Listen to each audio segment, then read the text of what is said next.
पहली कोटेशन आपके सामने है, कभी परिस्थितियों के हाथों की कठपुतली ना बने। क्यों ना बने? क्योंकि आप हालात बदलने का दम रखते हैं। मेरे प्यारे साथियों, समटाइम्स हम कहते हैं कि हमारा टाइम खराब चल रहा है।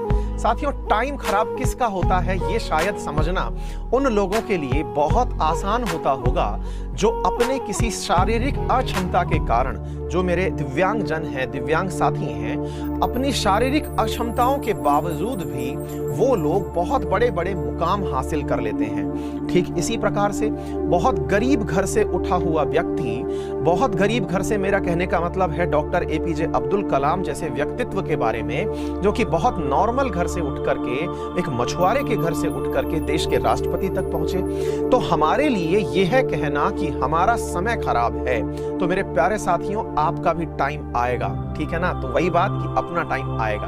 तो मेरे प्यारे साथियों, दिमाग में यह हमेशा याद रखना कि आप परिस्थितियों से प्रभावित नहीं होंगे। परिस्थितियों को अपने अनुरूप ढाल लीजिए। अगर आपको यह लगता है कि साथ में जितना भी माहौल इस समय हो रखा है वो मेरे एकदम विपरीत है, तो समझ के चलिएगा कि जब आपकी जीत होगी उस समय सबसे ज्यादा खुशी भी आप ही को होगी। साथियों, जितना बड़ा स्ट्रगल, उसके बाद मिलने वाली जीत का आनंद ही कुछ होता है। अगर आप भूखे नहीं हैं तो आप खाने के स्वाद का आनंद नहीं ले पाएंगे।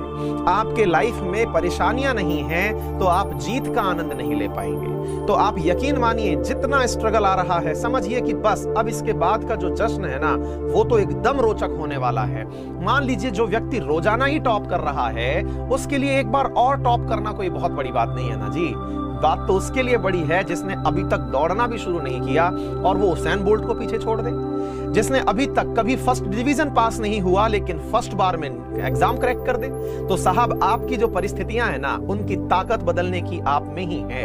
और अपने अंदर एकदम स्ट्रॉन्ग फीलिंग रखिए कि आप कर सकते हैं। You can do it. आप में वो पोटेंशियल है ना? क्योंकि जश्न हमें तभी मनाने का आनंद आएगा जब हम एकदम एडवर्स कंडीशंस को बदल देंगे।